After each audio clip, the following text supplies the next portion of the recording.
Euh, Bonjour tous les collègues, bonjour. J'ai le plaisir d'inviter le professeur Pierre Agéron qui enseigne les mathématiques et l'histoire des mathématiques à l'Université de Caen et qui s'intéresse en particulier aux sciences mathématiques dans les pays musulmans. Pierre Agéron va parler aujourd'hui du rôle de Souleymane Harari dans l'écriture et la traduction des soirées de Carthage. Pierre.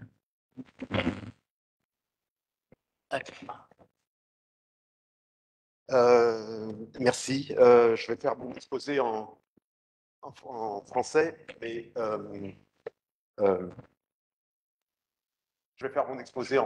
mais je voudrais dire quelques mots de remerciement d'abord en langue arabe.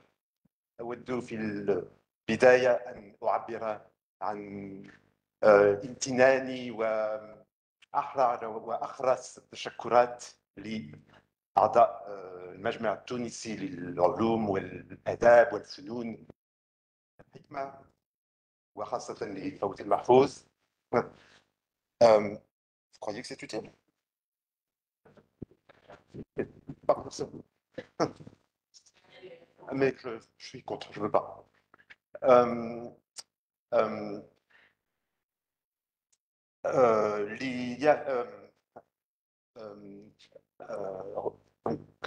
تشكرات على تنظيم هذه الندوة العلمية الدولية غير المسبوقة حول شخصية سليمان الحريري وسيرته وسياق حياته وأفكاره وآثاره وأعماله وأنشطته وغيرها من المظاهر المتعلقة به.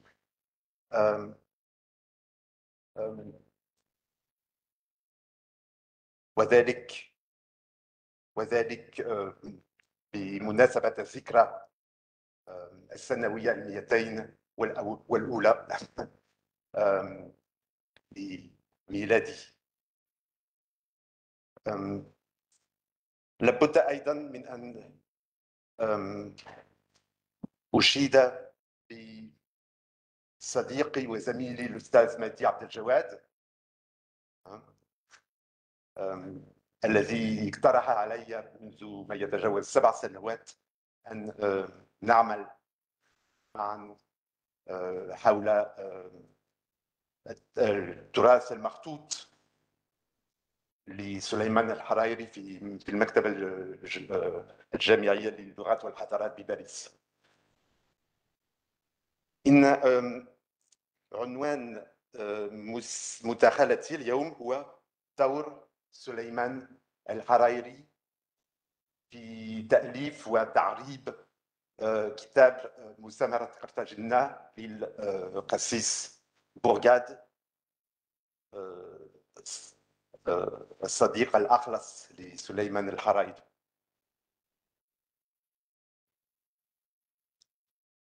Je vais donc maintenant poursuivre en français. Les rappels biographiques, je vais sauter dessus très rapidement. Je vais les éliminer puisqu'on m'a demandé d'être rapide sur Souleymane El-Harayri, natif de Tunis, d'ascendante persane. On a déjà parlé hier de sa mère, de son père, de son cursus, de ses études à la mosquée université Zaytouna, de son apprentissage de différentes sciences, et notamment des sciences mathématiques, mais bien sûr aussi des sciences religieuses. Et puis, le deuxième personnage important de mon exposé, c'est l'abbé Bourgade. Quand Souleymane le rencontre, Souleymane a 17 ans, l'abbé, lui, il a 35 ans. C'est un prêtre du diocèse d'Auch, dans le sud-ouest de la France, près de Toulouse, Auch. Et il est missionnaire apostolique et il arrive d'Alger. Il a passé 3 ans à Alger. Et puis, n'ayant pas pu réaliser ses projets pédagogiques, parce que c'est un enseignant à Alger, il arrive à Tunis et il rencontre, dans des circonstances que nous ignorons totalement, le jeune Suleiman Slimane El-Harayri.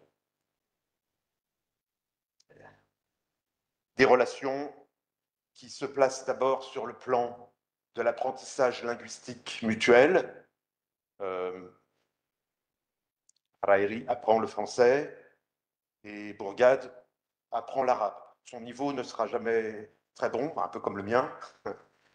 On voit qu'il a écrit des petites choses en arabe, des petites lettres, où il y a pas mal de fautes quand même.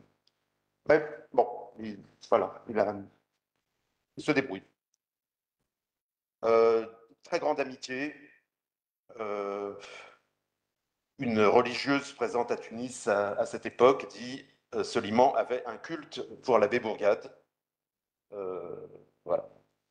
Quant à lui, l'abbé Bourgade, il considère Suleiman comme le plus savant arabisant qu'il ait connu en Afrique et aussi un des plus fanatiques parmi ses coreligionnaires, c'est-à-dire un musulman extrêmement convaincu et persuadé de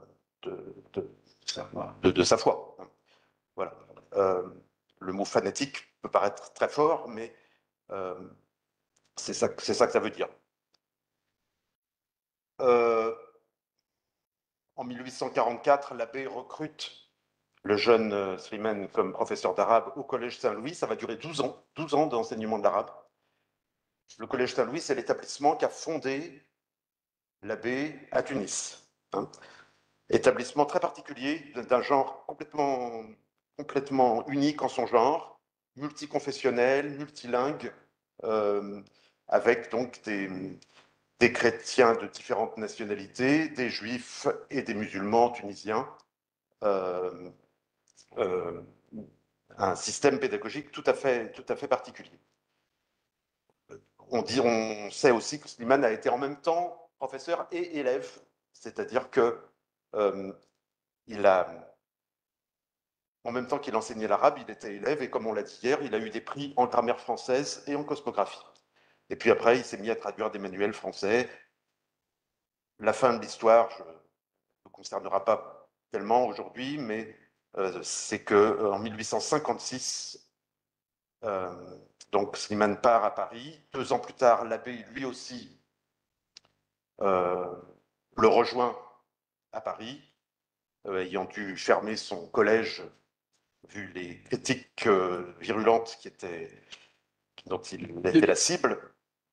Et puis voilà les dates de mort, 1866, l'abbé Bourgade meurt d'une maladie du foie, et 1877, Suleiman meurt de la syphilis à l'âge de 53 ans.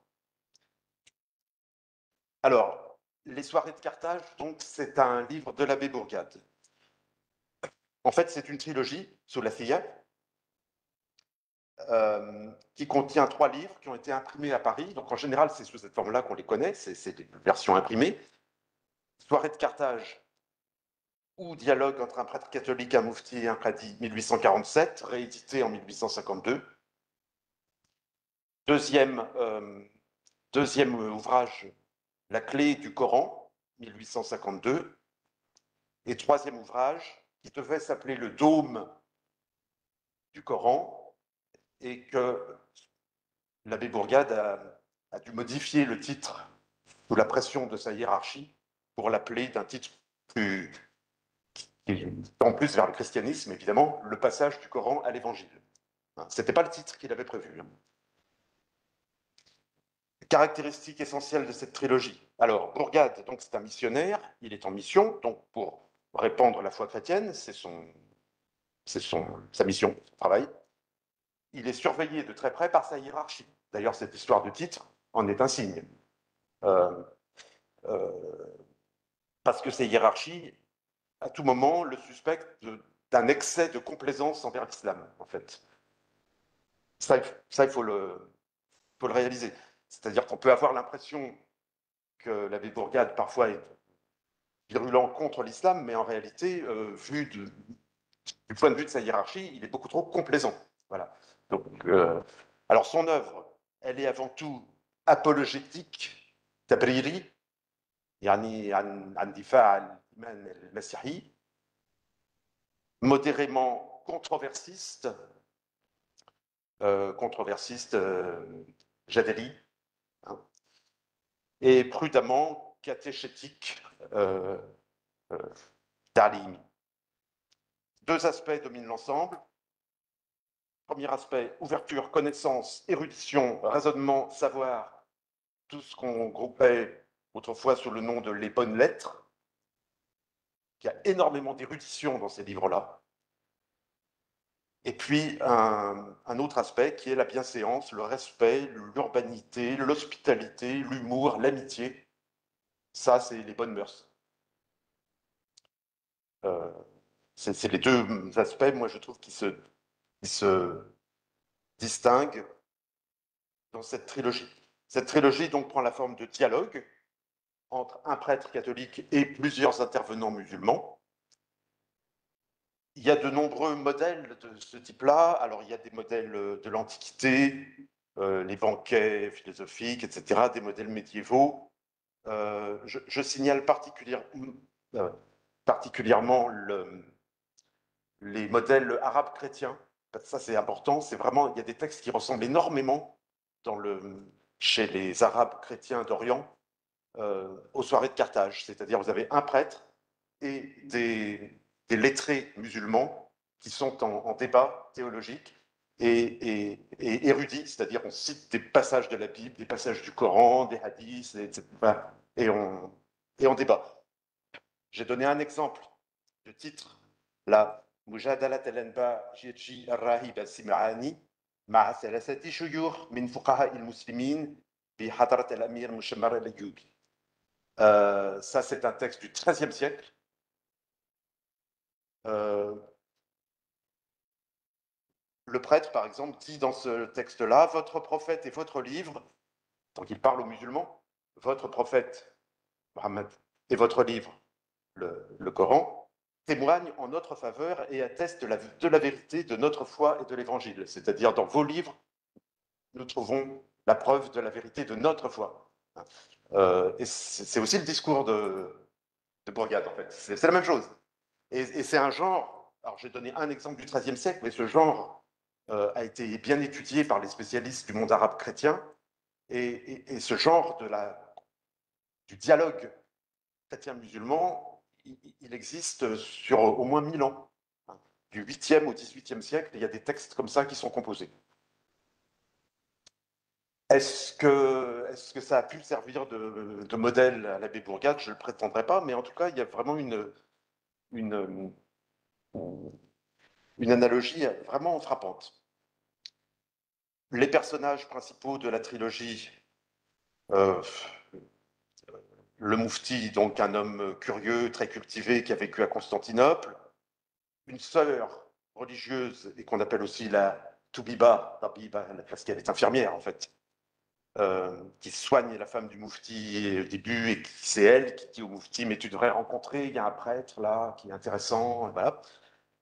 Le prêtre, qui est appelé dans le texte Babas, hein, on peut l'identifier bien sûr à Bourgade. Hein.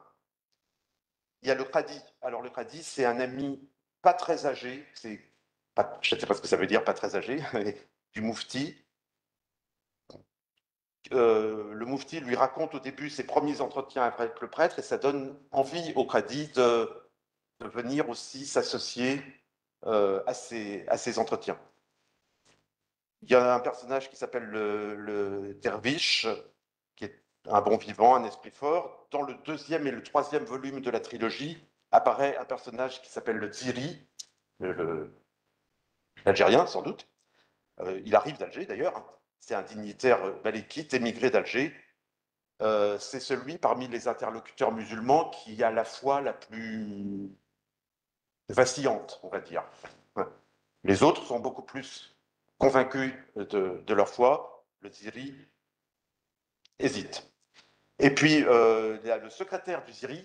Alors, c'est le seul qui a un nom, c'est intéressant. Abdelrahman, il s'appelle.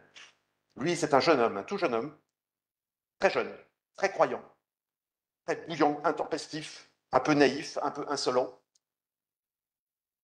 on peut être tenté d'y voir en partie l'incarnation du jeune Slimane qui était si fanatique, hein, comme le dit Bourgade. Peut-être. Bon, je vais sauter sur les aspects de la convivialité, de l'urbanité, mais c'est très important. Ils mangent ensemble, ils prennent du café. Vous voyez, dans le premier paragraphe, il est question, le Moufti n'a pas encore pensé à nous servir le café. Hein.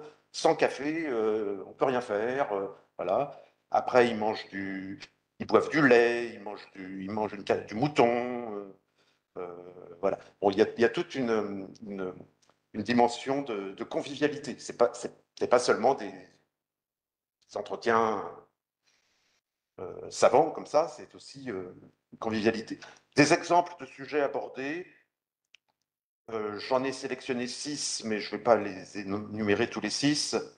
Le premier que j'avais sélectionné concerne la dépopulation des pays musulmans, où on retrouve à l'intérieur des soirées de Carthage une des lettres persanes de Montesquieu, recopiée telle quelle. C'est assez rigolo. Présentée comme une lettre de Foulane à Foulane, mais bon, en fait, c'est la lettre de Sbek Areti dans les lettres persanes. Après, j'avais sélectionné aussi la lecture de la lettre d'une comtesse de Villeneuve. Alors, la comtesse de Villeneuve, c'est une femme qui existe. En fait, c'est le prêtre dans le livre revient de Paris et on lui pose des questions sur la détention de l'émir Abdelkader el-Jazairi en France. Est-ce qu'il est bien, donc il est détenu, il est prisonnier, est-ce que ses conditions d'emprisonnement sont bonnes, etc. On lui pose des questions. Donc vous savez que c'était un prisonnier un peu particulier, très, très, avec un traitement spécial. Les étoiles filantes, le troisième extrait que j'ai choisi, concerne la question des étoiles filantes. D'où viennent les étoiles filantes? Et le Moufti dit qu'il préfère l'opinion des chrétiens. Le Coran dit qu'elle chasse les démons.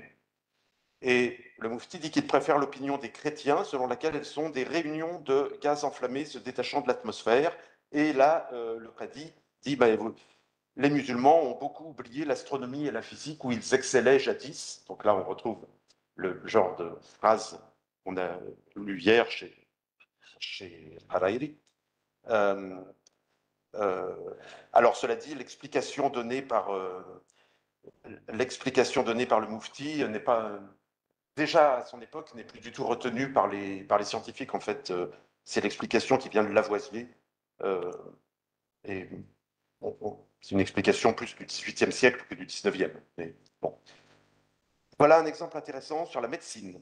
Le prêtre loue la philosophie médicale arabe. Il dit vraiment, vous avez eu des médecins formidables. Vous, les Arabes et les musulmans, vous avez eu des médecins remarquables. Ils ont distingué l'âme sensible et l'âme animale, etc. Bon. Bourgade, qui écrit un livre d'érudition, un livre catéchétique, mais aussi un livre d'érudition, renvoie à un médecin qui s'appelle El-Ilahi, qui est un médecin des premiers temps de la médecine arabe, et puis aussi à... enfin, à vrai dire, on ne sait pas très bien je crois, le dater, ce El-Ilahi. C'est pour ça que je n'ai pas mis de date. Mais il renvoie aussi à un autre qui est bien connu, qui est Ibn Nafis al-Qarashi. Et Bourgade dit, et ça c'est intéressant, que lui, Bourgade, donc là c'est l'auteur qui parle, hein, en note de bas de page, c'est pas le personnage, c'est l'auteur. Hein, il dit, j'ai publié un commentaire sur Hippocrate de Ibn Nafis. Ça c'est un élément très important. Effectivement, Ibn Nafis est l'auteur de plusieurs commentaires d'Hippocrate, hein, Sharh Fusul Bokrat, Sharh Kitab Tabiat al-Insan d'Hippocrate, etc. Bon. Dans le passage du Coran à l'Évangile, le troisième volet de la trilogie, le secrétaire Abdelrahman lit un récit qu'il attribue à Damiri. selon lequel Dieu aurait transformé en cochon des Juifs ayant calomnié Jésus et Marie, puis préservé Jésus de la crucifixion en métamorphosant l'apôtre qu'il avait trahi. Le prêtre a fait ses commentaires. Alors, ce texte d'Amiri, il existe. C'est dans Hayat al-Hayawan al-Kubra, le livre de l'Égyptien d'Amiri, grand livre sur les animaux, qui, à l'époque, n'était pas du tout traduit en langues européennes. Samuel Bochart, au XVIIe siècle, érudit que je connais très bien, on avait traduit quelques extraits, mais pas celui-ci. Donc l'abbé, il a eu connaissance du texte d'Amiri. Ça, c'est intéressant. Voilà. Après, il y a encore la question des éclipses aussi qui serait intéressante. Bon, pour chaque détail érudit, il y a un travail énorme à faire. J'ai pris quelques exemples ici, mais de recherche des sources, en fait. Il y a toujours quelque chose derrière.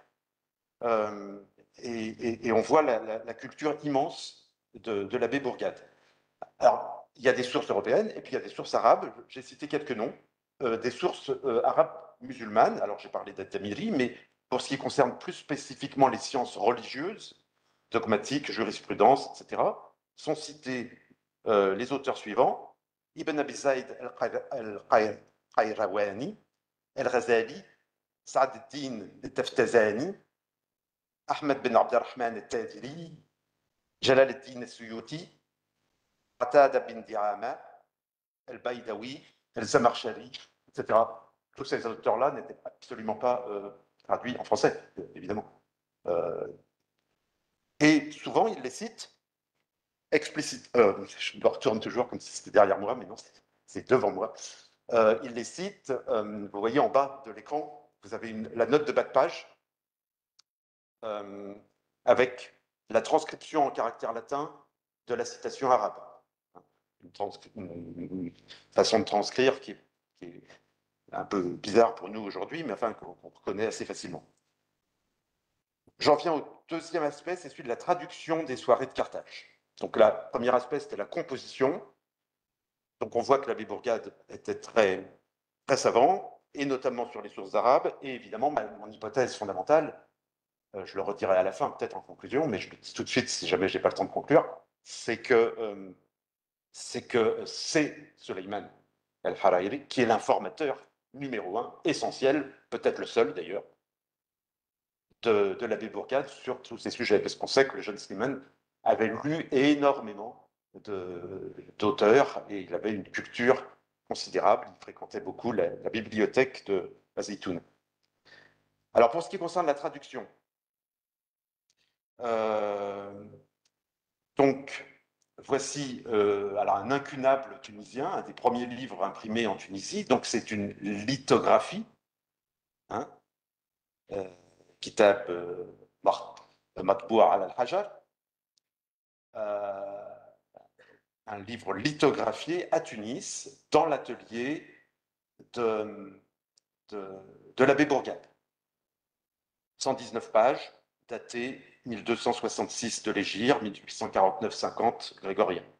Un seul exemplaire est connu de Madi et de moi, c'est celui qui est à la Bulac, dont on a déjà beaucoup parlé hier. Voilà, alors c'est lithographié, donc c'est-à-dire que c'est écrit à la main, en fait, et reproduit par procédé lithographique. Ça contient les dialogues 1 à 8 des soirées de Carthage. En fait, il y a 17 dialogues dans les soirées de Carthage. Les dialogues 9 à 17 ont fait l'objet d'un second opuscule qui, dans l'aspect, n'est pas du tout le même. Et en fait, quand on regarde attentivement, on voit que celui-là n'a pas été lithographié, mais typographié. Yani, matboua bil huruf al mutaharrika, avec des caractères mobiles. Et il y a même le nom de celui qui a fait ça, ce serait un certain Youssef Ben Abdallah. C'est écrit en bas. Vous pouvez même remarquer qu'il y a une erreur un peu bizarre. Il y a écrit Youssef Pipin Abdallah. Il y a deux fois le pas. C'est une erreur, évidemment. Non, c'est Ben Abdallah. Mais c'est une erreur due au fait que chaque caractère est placé séparément Et on voit quand on regarde attentivement que chaque lettre a toujours systématiquement, invariablement la même forme. Donc c'est très important, ça n'a jamais été dit, à ma connaissance, c'est de la typographie, pas de la lithographie. Donc le premier volume était lithographié, le second est typographié. Euh, 3 exemplaires sont actuellement connus, conservés, 2 à Paris et 1 à Strasbourg. Anne-Marie Planel a publié en 2010 l'inventaire des livres que possédait l'abbé Bourgade. On a trouvé dans les affaires de l'abbé Bourgade à sa mort, en 1866, donc à Tunis. Parmi ces livres, il y avait des stocks de ces brochures qu'il avait imprimées. Des stocks importants, 103 exemplaires in duodécimo des soirées de Carthage.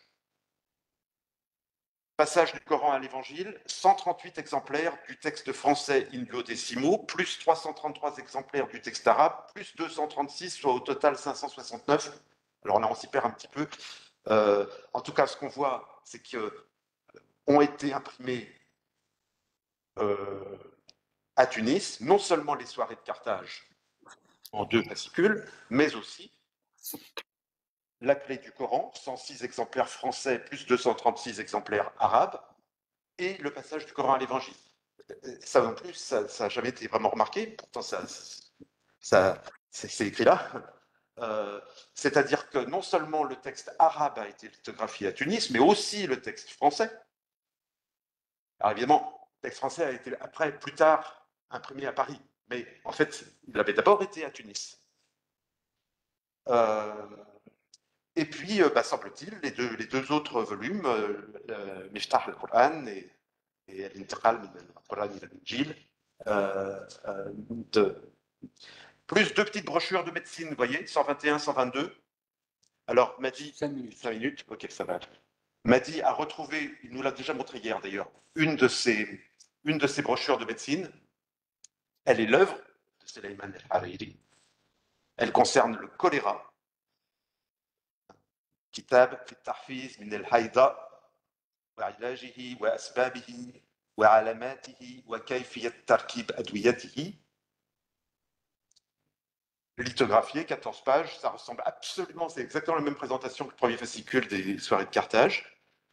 Quant à l'autre brochure de médecine qui est signalée dans l'inventaire après décès, on peut faire l'hypothèse que c'est le commentaire d'œuvre d'Hippocrate par Ibn Nafis que l'abbé Bourgade dit explicitement avoir fait imprimer.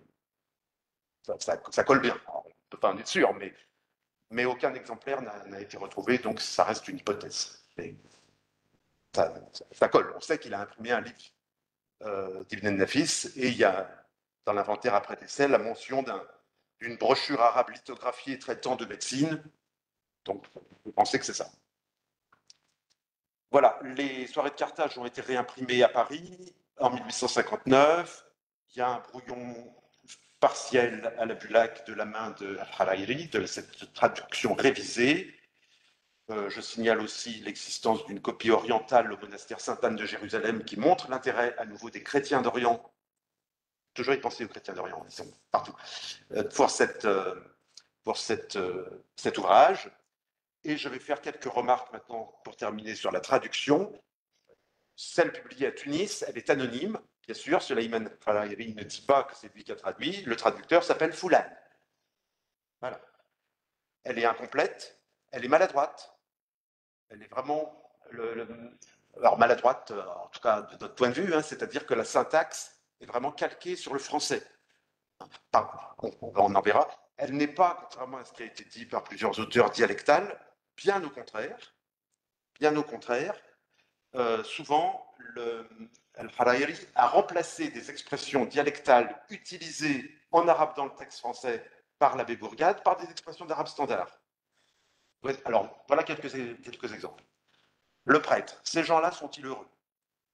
Ar-Rahib, Haoula innas yakunoun mabsoutin.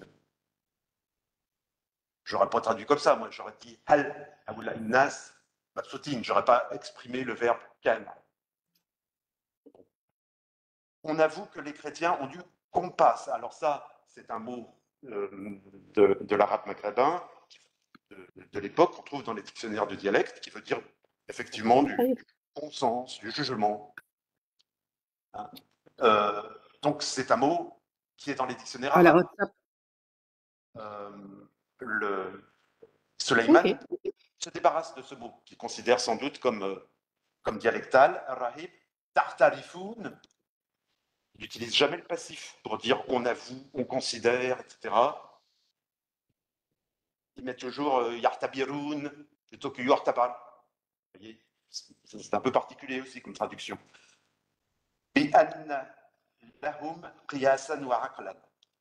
Le moufti s'exclame, ça c'est très joli. Ya babas, tet masrar alayna. Ça c'est du dialecte, confirmé. Tet masrar, c'est du dialecte tunisien. Al-Hariri élimine le dialecte. Il met le moufti. Ya rahib, taskhar minna. Ça c'est de l'arabe standard. On retrouve ça, tet masrar alayya. El-Wali, alors il a changé de derviche par un wali. Atazawli, alors il y a un noun bizarre qui à Paris sera transformé en bas. Donc là vous avez de la petite bande en bas, vous avez le texte de l'abbé Bourgade en français avec des mots arabes dialectaux, la version Al-Hariri à Tunis et la version revue Al-Hariri à Paris. L'amélioration de la traduction est un phénomène qu'on constate entre les brochures imprimées à l'amélioration. Je ne veux pas être normatif. La modification de la traduction est un phénomène qu'on constate entre la version imprimée à Tunis et l'imprimée à Paris. Voici un exemple. Le Moufti dit « Mais je me méfiais de mon jugement, je le savais si opposé à l'opinion générale. »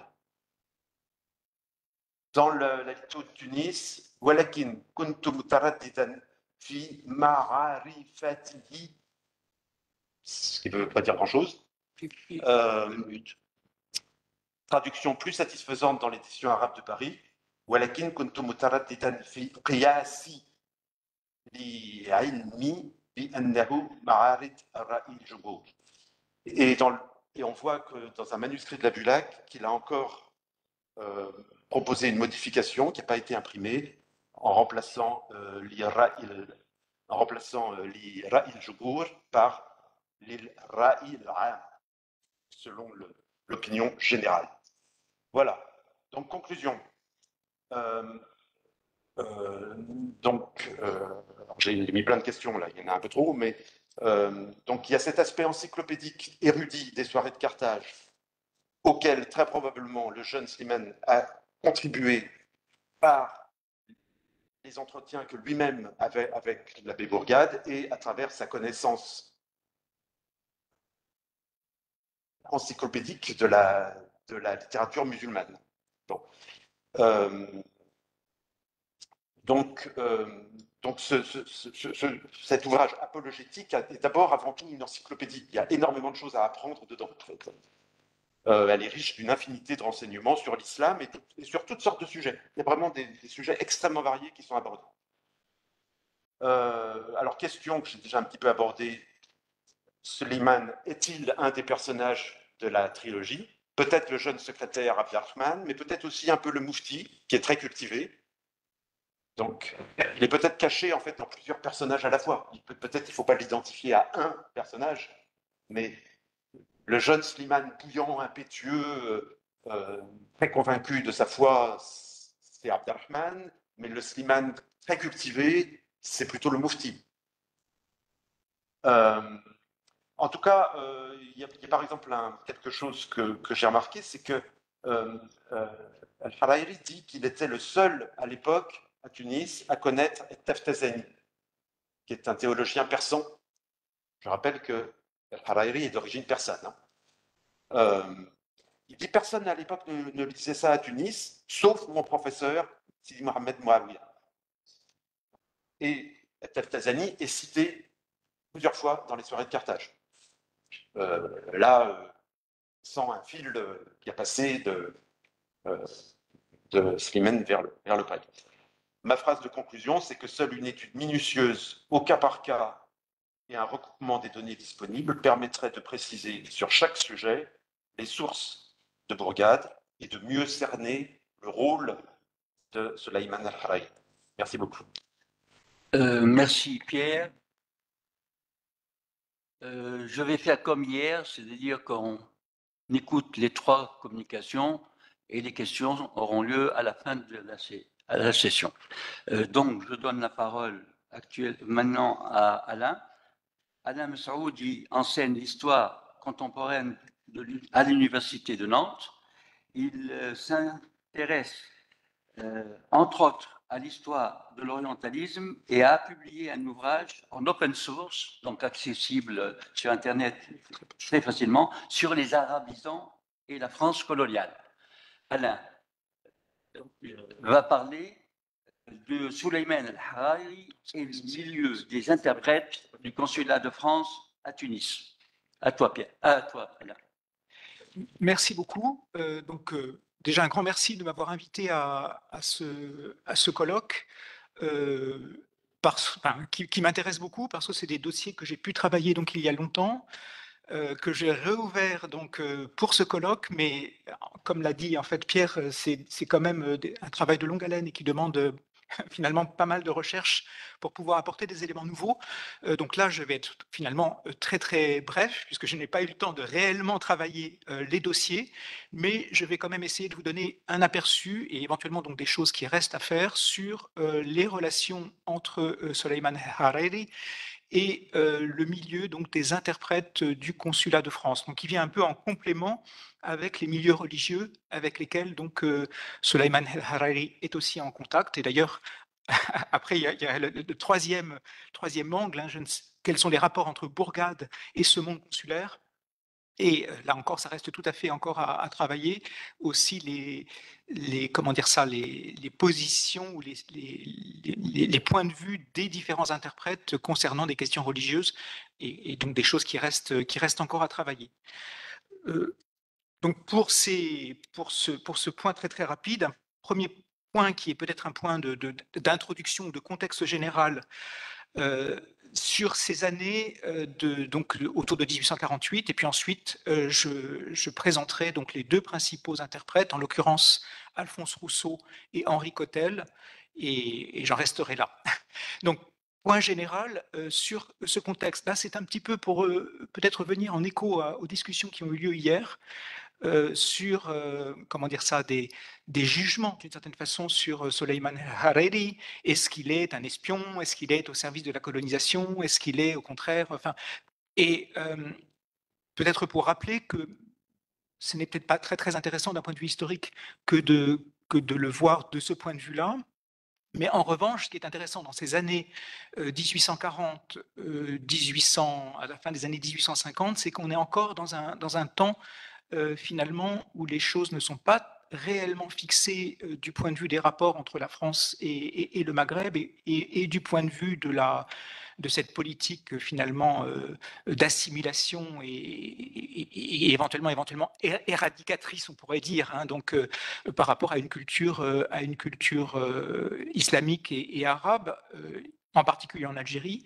Et c'est peut-être, enfin, en tout cas, il y aurait à mon avis quelque chose à travailler à la fois autour de Tunis et de Constantine dans ces années 1840-1850, au moment où en Algérie, comment dire, cela, où il n'y a pas encore, en tout cas dans l'Est algérien, une très très forte colonisation de peuplement. Donc l'idée en fait d'une place à faire aux élites musulmanes reste encore pensable en Algérie autour de 1850.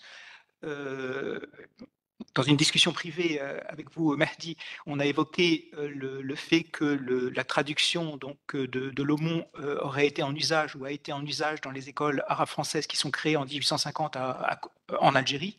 Et donc ce projet d'école arabe française correspond bien donc à cette conception qui qui serait donc de faire de l'Algérie un lieu finalement de culture plurielle, en fait. En tout cas, qui n'est pas du tout de mettre de côté les traditions arabes, mais de leur faire une place dans la formation primaire générale, en fait, aussi bien pour les Européens chrétiens immigrés que pour les populations dites indigènes à l'époque ou autochtones. Donc ça, c'est un premier point. Donc l'intérêt peut-être aussi pour nous aujourd'hui de ce monde des savants et ce monde mixte, parce qu'il nous permet quand même de penser, hier on a un petit peu aussi fait d'histoire contrefactuelle, hein, disons de penser d'autres possibles que la réalisation, que ce qui s'est passé finalement, en particulier en Algérie, après le Second Empire. Donc ça, c'était en fait une idée très très générale, et j'en reviens aussi à l'intérêt de relire les travaux de Christian Windler, en particulier du point de vue de l'histoire diplomatique, qui insiste sur le fait que jusqu'en 1830, mais c'est encore sans doute en partie vrai dans les années 1848-1850, les rapports de force entre France, puissance européenne, et puissance maghrébine ne sont pas des rapports de total déséquilibre, et donc il y a véritablement des interactions et des compromis qui sont faits de part et d'autre. Et là encore, si on le voit ainsi, ça permet peut-être d'envisager autrement les positions à la fois des Mamelouks ou d'un Soleiman el-Hariri, qui en fait, comment dire cela, peut participer à ces transactions, d'une certaine façon, qui sont pas où la France n'est pas encore en position d'imposer nécessairement donc son point de vue aux autorités locales tunisiennes. Maintenant, j'en reviens au milieu donc du consulat de France. Donc là, ma Bible, d'une certaine façon, en tout cas un ouvrage important, bien sûr, je le rappelle, c'est l'ouvrage d'Anne-Marie Planel, dont il a été question tout à l'heure, qui en fait rappelle donc comment dire cela, la complexité de cette société française, et donc en fait il y a des tas de petits personnages qui permettraient sans doute d'en savoir un peu plus sur la culture, sur les livres, sur les bibliothèques, ou alors aussi sur la culture visuelle, hein, puisque moi je me suis intéressé à la question des tableaux. Donc dans ce milieu donc des Français de Tunisie, et donc si l'on prend plus précisément le personnel du consulat de France. Alors, première question, moi, qui n'est pas, pour le coup, pour moi, qui n'est pas très très claire, c'est la position de Soleiman el-Hariri comme par rapport, disons, au consulat de France. Alors peut-être que c'est mon ignorance, ou est-ce qu'il faut aller regarder encore dans les archives pour savoir exactement si il a véritablement s'il est en fait payé par le consulat comme notaire, ou si en fait, c'est l'aide qu'il peut apporter à l'équipe du consulat n'est qu'une aide absolument informelle. En tout cas, on sait, donc là, il y a un document qui a été publié, en tout cas, l'indication a été publiée il y a fort longtemps par Chenoufi, donc il est considéré, donc en 1856, Léon Roche donc, atteste qu'il a pu aider les interprètes dans leurs travaux savants. Et en l'occurrence, donc, il y a deux interprètes principaux, un premier et second interprète, qui sont Alphonse Rousseau et Henri Cotel, qui vont avoir une production savante. Et l'on sait donc que Soleiman el-Hariri les a en fait aidés à ces travaux savants. Et donc là encore, sans avoir fait le travail précis de savoir comment il a pu les aider, je vais peut-être vous donner quelques éléments sur ces deux interprètes qui à la fois ont un profil différent. Le premier, Rousseau, est véritablement un héritier, sinon précisément des jeunes de langue, mais en tout cas d'une dynastie d'Européens qui, depuis déjà plusieurs générations, vit en contexte musulman, alors que le second, Henri Cotel, est en fait quelqu'un qui a grandi à Paris, s'est formé à Paris, et donc est venu aux études arabes par, comment dire ça, un peu comme on s'intéresse au grec et au latin. Et en revanche, ils ont en commun d'avoir une expérience algérienne. Et donc là aussi, c'est intéressant sur peut-être aussi sur la façon dont ils conçoivent les choses, puisqu'ils sont tout de même ils restent très liés dans ces années 46-50 donc à des familles qui sont, elles, établies donc en Algérie. Alors, Alphonse Rousseau, donc Rousseau, c'est en fait un parent du grand Jean-Jacques, hein, puisque donc son père était donc le baron Rousseau Joseph, donc a été consul de France. Le grand-père était donc un cousin germain de Jean-Jacques Rousseau. Donc Jean-Jacques Rousseau, dont on sait que le père horloger a travaillé donc au service du sultan à Istanbul, et donc le frère de Isaac, donc le père de Jean-Jacques, Jacques, lui travaille comme horloger joaillier donc auprès du Shah à Ispahan.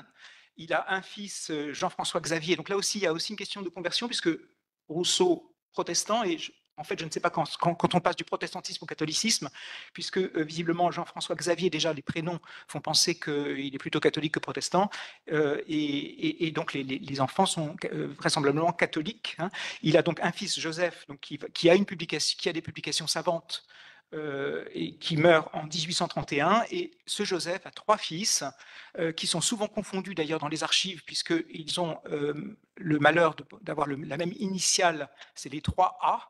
Donc on a Antoine, Amédée et Alphonse, et c'est le Benjamin Alphonse qui se trouve premier interprète donc à Tunis.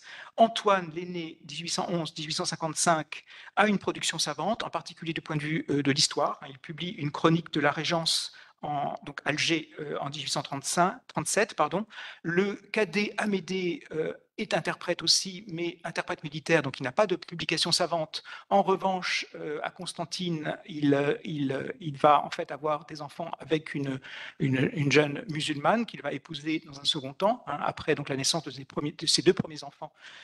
Et donc ils auront ensemble 3 enfants. Lui donc est né en 1813 et il meurt en 1866, l'année même de la mort de l'abbé Bourgade. Et donc le cadet Alphonse, donc né en 1820, donc a un premier, donc grandit en fait. Alors, il est né à Alep, hein, mais ensuite il va grandir, en tout cas passer sa jeunesse à Alger.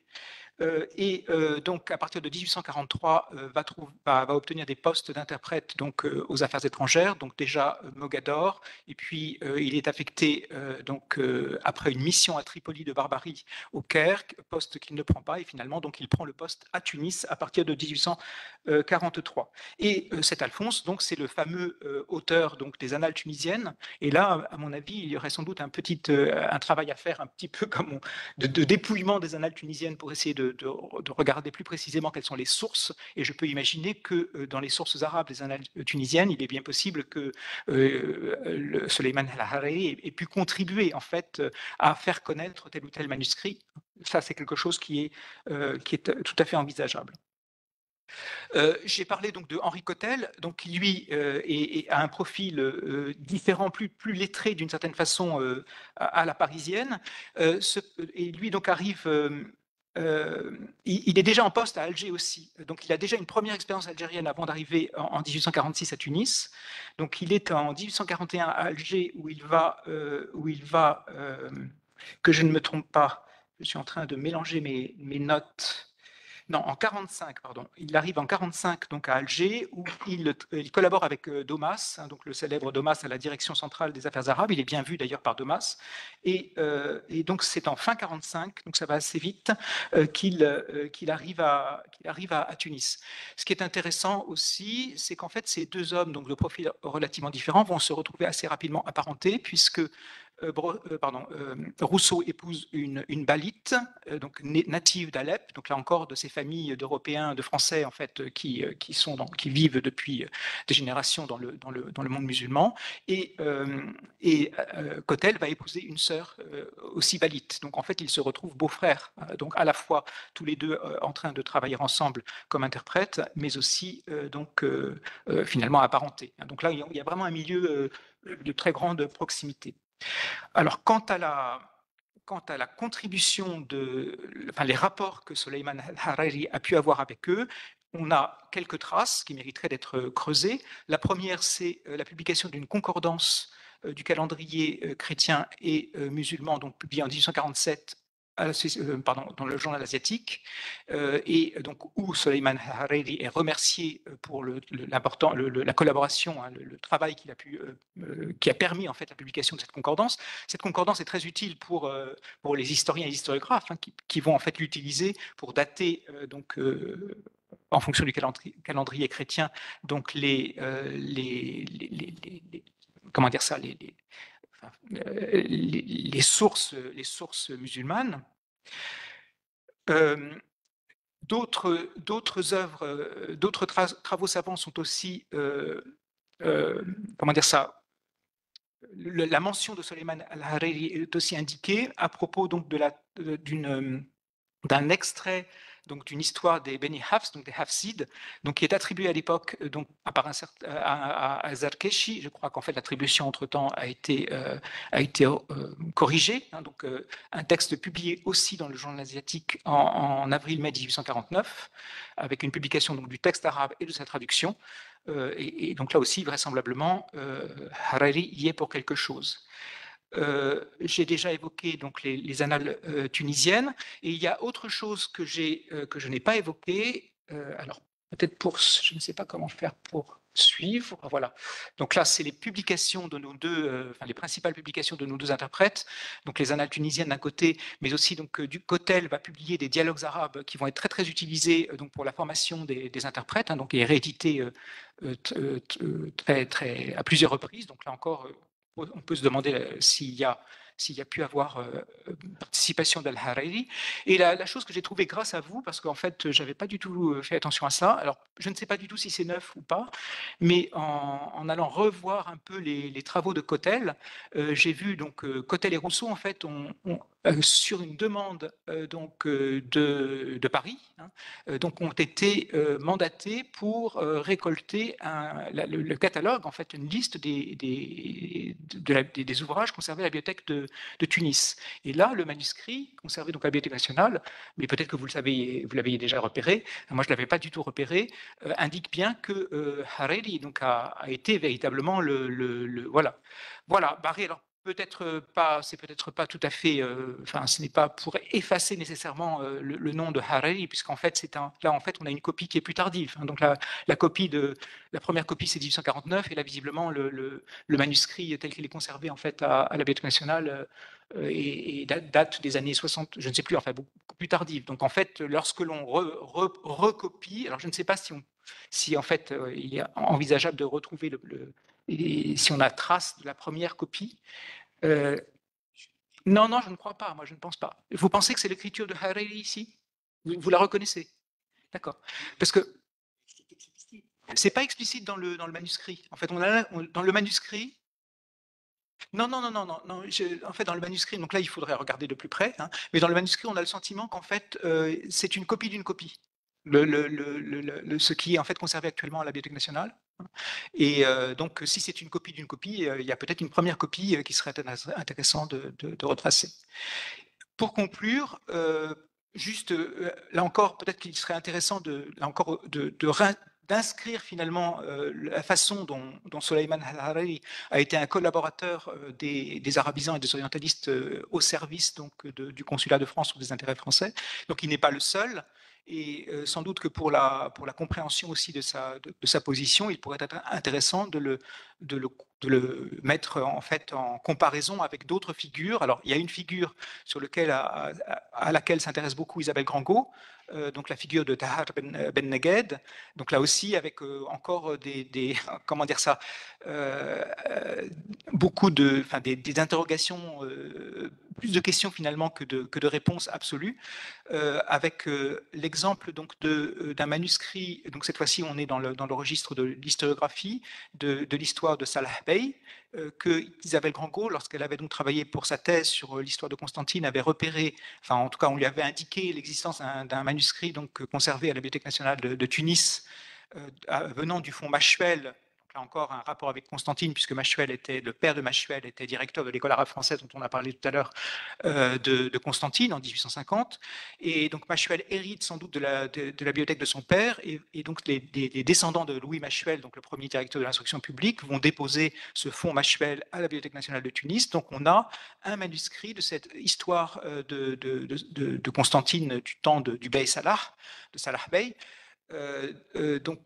écrit par Tahar Ben Neged. Et donc là encore, grâce d'une certaine façon aux humanités numériques, un autre exemplaire de ce texte est conservé à la Bulac. Donc ça a été indiqué beaucoup plus tard. Et donc là, avec dans le catalogue de la Bulac une indication comme auteur d'un certain Ben Kired, qui est aussi attesté comme étant aussi un élève, un taleb de la mosquée de Sidi Lakhdar à Constantine. Et donc sans qu'on sache véritablement lequel est l'auteur, lequel est celui qui a copié le texte entre Ben Kired et Ben Neged.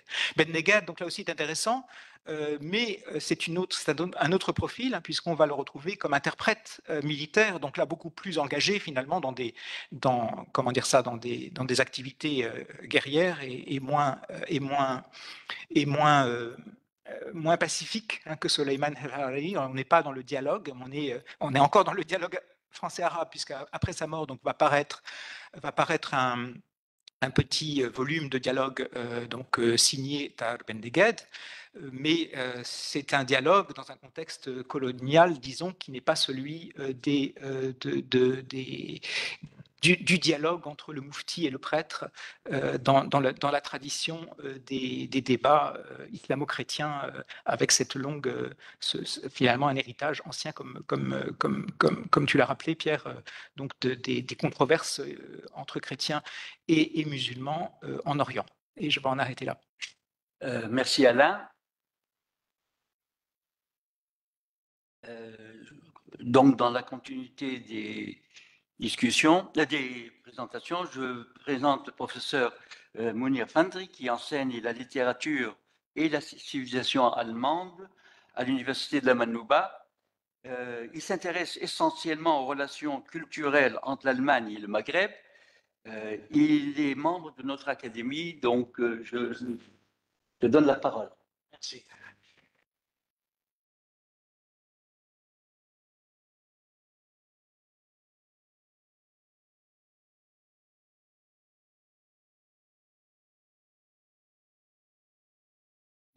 Occidentale. Elle se rapporte plutôt à l'œuvre avec laquelle la dite carrière a démarré, et plus précisément à l'impression de cette œuvre, Les Soirées de Carthage, dans sa version arabe. Un hasard de recherche m'a fait découvrir un témoignage qui jette des lumières sur les circonstances de cette impression, qui constitue déjà en soi un petit événement en marge de notre histoire nationale du XIXe siècle. Et je m'excuse d'avance auprès de M. Agéran de devoir le corriger en un point, un seul. Le recours à l'histoire de l'impression en Tunisie mène nécessairement à évoquer l'abbé François Bourgade.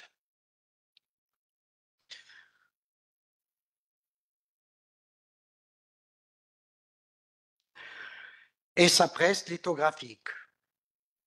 Son installation à Tunis en 1847, quasiment en même temps que celle introduite par Ahmed Bey pour l'émission de billets de banque, s'inscrit au fond dans le cadre de ce qu'a été, selon l'expression de Pierre Soumy, le réveil missionnaire catholique des années 1840, que l'abbé Bourgade avait le plus manifestement incarné.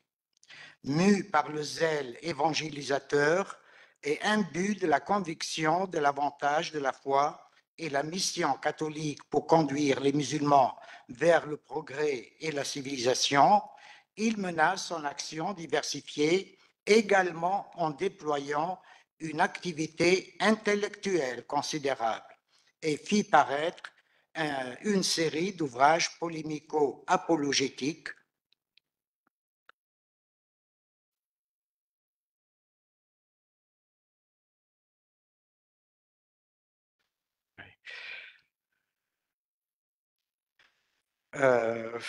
Oui. Le premier de ce genre parut en 1847 sous le titre Les soirées de Carthage, ou dialogue entre un prêtre, un mufti et un cadi. Ces dialogues jugea un lecteur contemporain de l'auteur. Ces causeries fines et agréables relèvent délicatement les vices principaux de l'islamisme et font une guerre véritable à la polygamie, au divorce, au paradis sensuel inventé par le prophète. C'était une citation, bien sûr. En vertu des principes d'une association de Saint-Louis fondée dans le but de, je cite, répandre la civilisation parmi les musulmans au moyen d'ouvrages écrits ou traduits en leur langue, François Bourgade entreprit de rendre le livre accessible aux lecteurs arabes en le faisant traduire en cette langue. Il eut la chance de trouver à cette époque de faible francophonie en Suleiman Ben Ali Hariri, alors un jeune homme d'environ 23 ans, le Tunisien peut être le seul assez qualifié et volontaire pour accomplir la tâche. Bourgade lui confia la translation briguée et put compter sur lui dorénavant pour réaliser d'autres traductions dans le même esprit.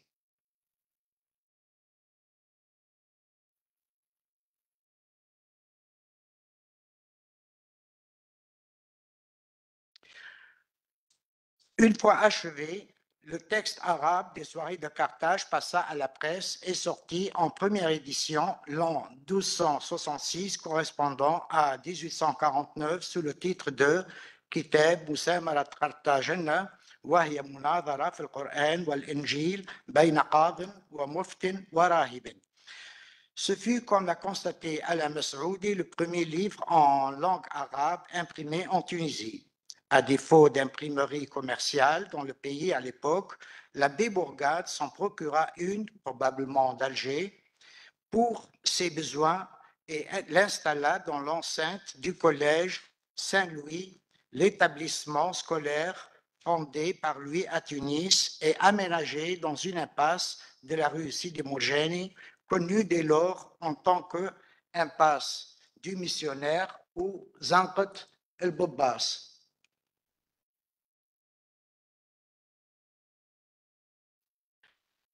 Voilà, peut-être vous en reconnaissez la topographie.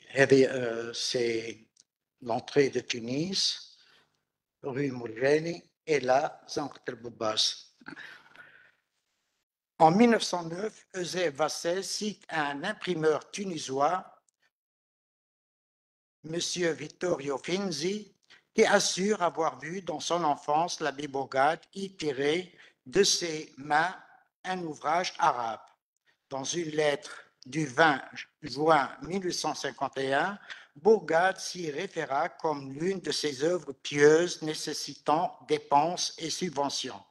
Pour dire, je cite, « Je ne parle pas d'une presse que j'ai établie à mes frais, au moyen de laquelle j'ai fait imprimer la traduction arabe de l'ouvrage, intitulé Soirée de Carthage, traduction faite aussi à mes frais. » Ajoutant qu'à ses yeux, je cite, « La presse est le moyen le plus propre à faire une propagande efficace parmi les Arabes et que je la ferai fonctionner dans la mesure des moyens qui seront à ma disposition. » Comme l'avait constaté Monsef Chenoufi, un deuxième tome fut dédié au ministre Mostafa Haznadar et constitue donc un tirage hors série dont l'achevé d'imprimer ou colophone arabe porte dans la lecture de Chenoufi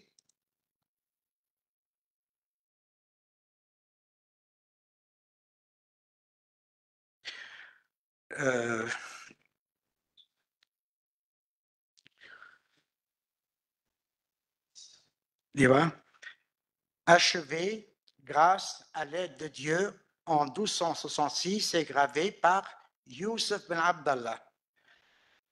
C'est la version de Monsef Chenoufi. Une lecture attentive dans l'original donne انتهى بحمد الله وحسن عونه سنة 1266 منقوش بيوسف ببر عابد الله. L'imparfaite transcription du nom latin du graveur avait induit Monsef Chanoufi en erreur. De même plus tard, Pierre Agéran, qui, tout en marquant l'incertitude, proposa typographier Manqoush bi Youssef Bibin Abdallah. Le graveur en question s'avère être un Allemand de la ville de Coblence du nom de Joseph Weber.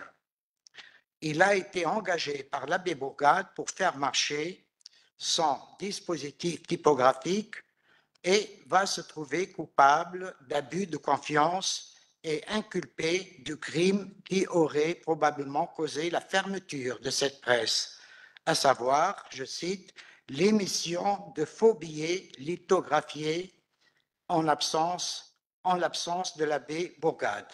Eusèbe Vassel cite un ancien enseignant au collège Saint-Louis qui se rappelle bien de l'imprimerie installée de son temps au rez-de-chaussée de la maison de l'impasse du missionnaire et que, quelque temps après, le gouvernement bellical l'aurait fait fermer à la suite d'une émission de faux billets de banque.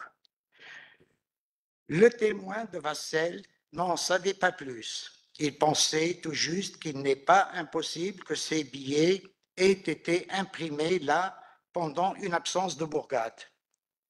Le mystère persévéra et continua à entourer cette affaire doublement intéressante, tant en rapport à notre sujet, à savoir l'imprimerie de Bourgade et la traduction de Hariri, qu'au sujet des billets de banque d'Ahmad Bey et leur falsification, probablement le premier cas criminel de ce genre dans notre pays.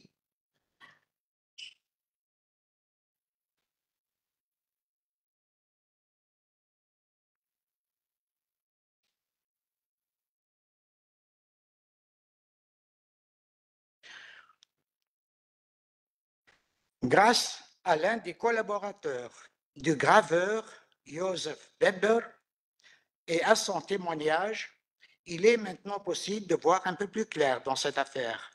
Il s'agit d'un compatriote à lui, un Allemand, du nom de Johann Gottlieb Krüger, devenu, à la suite de sa conversion à l'islam, Mohammed ben Abdallah Nemsi, ayant déserté de la Légion étrangère, bientôt après avoir été débarqué à Djeya, Bougie, en 1833, et s'étant fait musulman dans un village kabyle, il passa 5 ou 6 ans à vadrouiller d'aventure en aventure dans l'est et le sud-est de l'Algérie jusqu'à Tougourt, avant d'intégrer le sol tunisien vers 1839, pour y demeurer le restant de sa vie. Il entra du côté de Jrid, où se trouvait justement la Bhalla bellicale, et se fit recruter dans l'armée d'Ahmad Bey. À Tunis,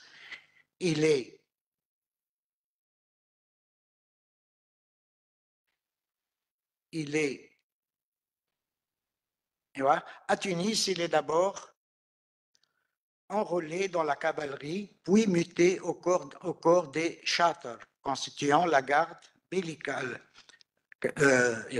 Karl May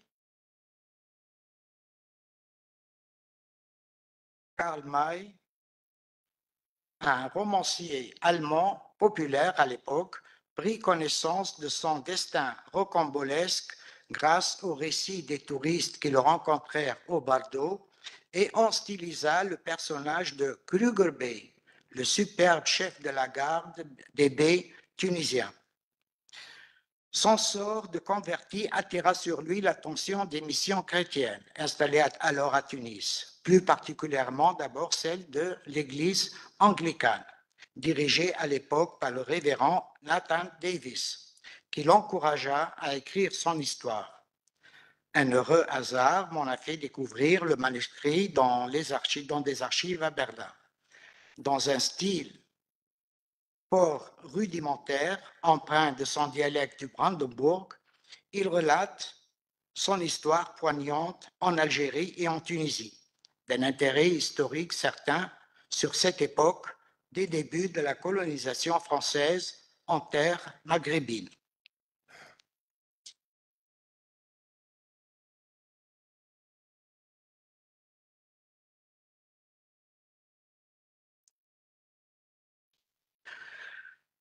Dans le manuscrit de Kruger Ben Abdallah, l'affaire de l'imprimerie de Bourgade constitue l'un des chapitres de son vécu mouvementé. Il nous renseigne sur l'équipe qui a été chargée de l'impression de la version arabe des soirées de Carthage, ainsi qu'au sujet de la falsification des billets de banque, qui a entraîné sa propre incrimination, prétendument injuste, lui ayant valu néanmoins 6 mois de terrible incarcération à la prison de la Mohammedia.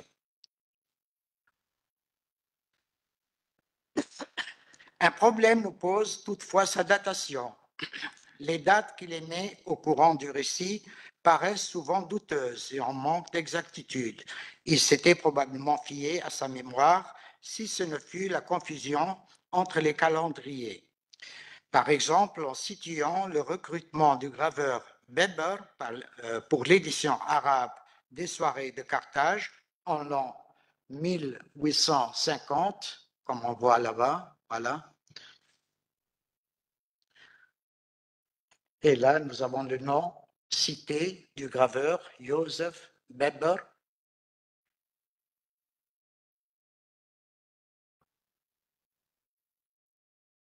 Oui, je vais agrandir encore un peu.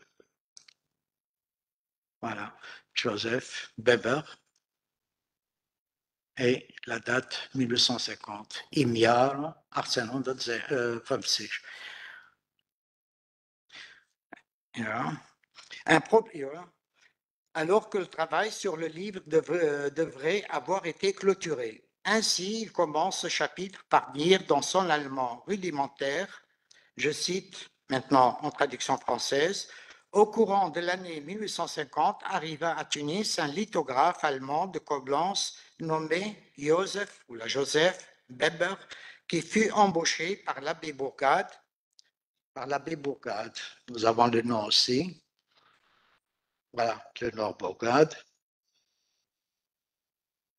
Il donne ensuite à comprendre qu'auparavant, c'était lui qui était, pendant ses heures libres, donc il était au service du bey, au service de Bourgade, chargé de la gravure lithographique des lettres arabes. Il avoue plus loin qu'il eut l'occasion de se servir en privé de l'installation pour confectionner des étiquettes aux vendeurs d'eau de vie. En revanche, il persiste à nier avoir pris part à la contrefaçon monétaire et à clamer son innocence. Poursuivant son récit, Kruger Ben Abdallah rapporte, je cite, en traduction française, « Nous imprimâmes une grande quantité d'exemplaires d'un livre arabe intitulé Carthage, qui parle de 3 hommes de religion, 2 musulmans et un chrétien. Nous avions achevé le travail le 6 février 1850. L'abbé était parti pour Alger. Auparavant, il prit soin de ranger la presse et tout l'outillage d'impression. Sur ce, le lithographe Weber partit avec un auxiliaire du consul autrichien, un bohémien du nom de Johann, à Nabeul, pour rencontrer un juif de Jérusalem nommé Israël, qui habite là-bas. Johann, de même l'un des graveurs, revint 6 jours après et Weber resta à Nabeul jusqu'au 21 mai, avant de retourner à Tunis. Le 23 mai, je suis parti à la Mohammedia pour y rester jusqu'au mardi. Le lendemain matin, j'ai trouvé tous mes compatriotes, Weber, Johann, Léo, en état d'arrestation, chacun dans son consulat respectif.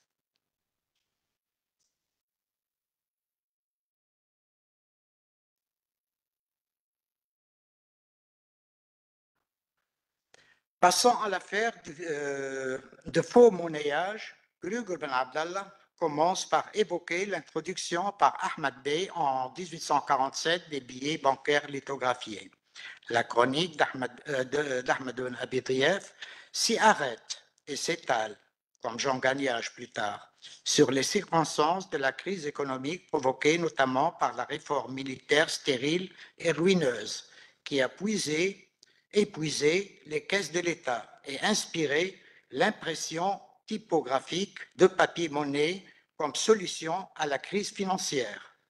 Pour freiner l'hémorragie monétaire, nota Khalifa Chater, Ahmed Bey décida en 1847 de fonder une institution de crédit qui devait émettre du papier-monnaie.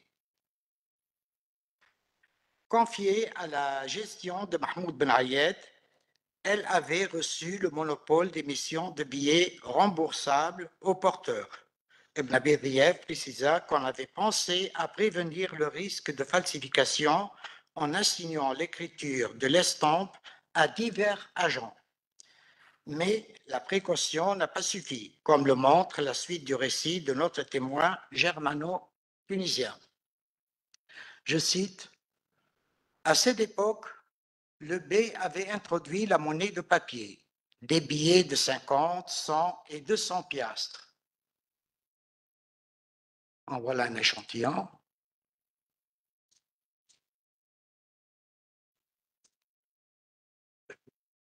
Voilà. 50 piastres. En perquisitionnant, et voilà, le lithographe allemand, dit-on, donc on voit que Krüger n'était pas certain, dit-on, avait mis son art à l'épreuve et contrefait des billets de 50 piastres. En perquisitionnant dans son logement, on a trouvé 50 billets falsifiés et un authentique. Ayant participé au fonctionnement de la lithographie de Bourgade, Krüger Ben Abdallah se trouvera lui-même incriminé, tandis que ses compagnons relevaient de différentes représentations étrangères et de leur justice, il était lui-même sujet du Bey et par conséquent entièrement soumis à sa juridiction. Je le cite de nouveau, en traduction française. Comme nous étions tous de la même nationalité, je fus moi-même arrêté le 12 juin 1851 et emprisonné à la Mohammedia, où résidait le Bey. Ce fut la plus dure épreuve de ma vie. Je ne savais pas ce que le tribunal allait décider sur mon sort, ni ce que j'aurais à dire lorsqu'on m'aurait interrogé, car je n'avais rien à voir dans toute cette affaire. Mais d'autre part, je ne pouvais nier que j'avais moi-même utilisé parfois l'imprimante pour faire des étiquettes aux chrétiens, vendeurs d'eau de vie, étant donné que le Bey n'autorisait pas les presses. Aussi, j'étais passible d'un jugement sévère, non seulement à cause de l'infraction, mais aussi parce que j'étais à son service. Il eut à craindre que, je le cite, la condamnation pourrait être, en cas d'audition, l'ablation des mains ou 1000 coups de bâton et le bannissement loin de Tunis.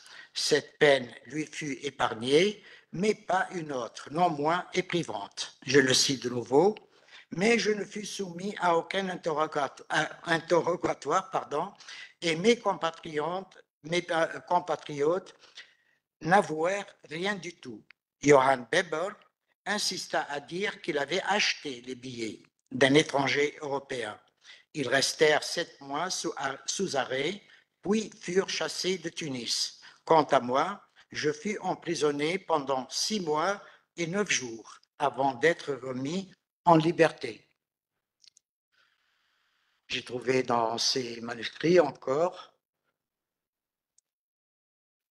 ce passage, bizarrement en arabe, donc de son écriture, mais j'ignore si c'est de sa composition ou bien il a piqué, il a plagié quelque part. Bismillah ar-Rahman ar-Rahim, shkit lak l'Rabb al-Alamin, qaditi, etc. Donc, il pouvait...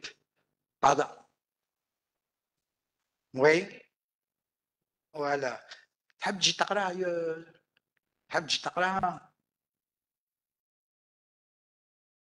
ولا قضيتي لعلك يا رب تفرج ما بين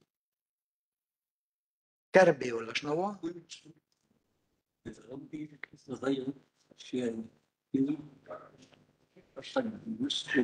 وما كنت يا ربي لغيرك شاكي. On le lira quand on va avoir la copie. D'accord, d'accord. Et voilà. Dans la suite de son récit autobiographique, Kruger Ben Abdallah s'étale sur les 6 mois de son emprisonnement dans les souterrains dantesques du château de la Mohammedia. Une incarcération imméritée d'après lui, à la suite de sa participation à la réalisation de l'édition arabe des soirées de Carthage sur l'imprimerie lithographique pionnière de l'abbé François Bourgade, sans laquelle Slimane Hariri n'aurait éventuellement pas eu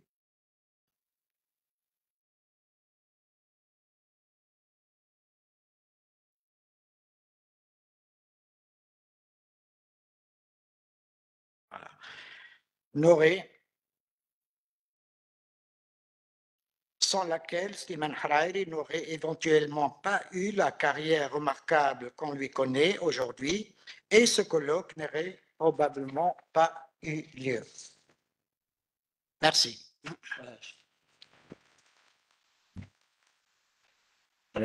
Merci, Mounir.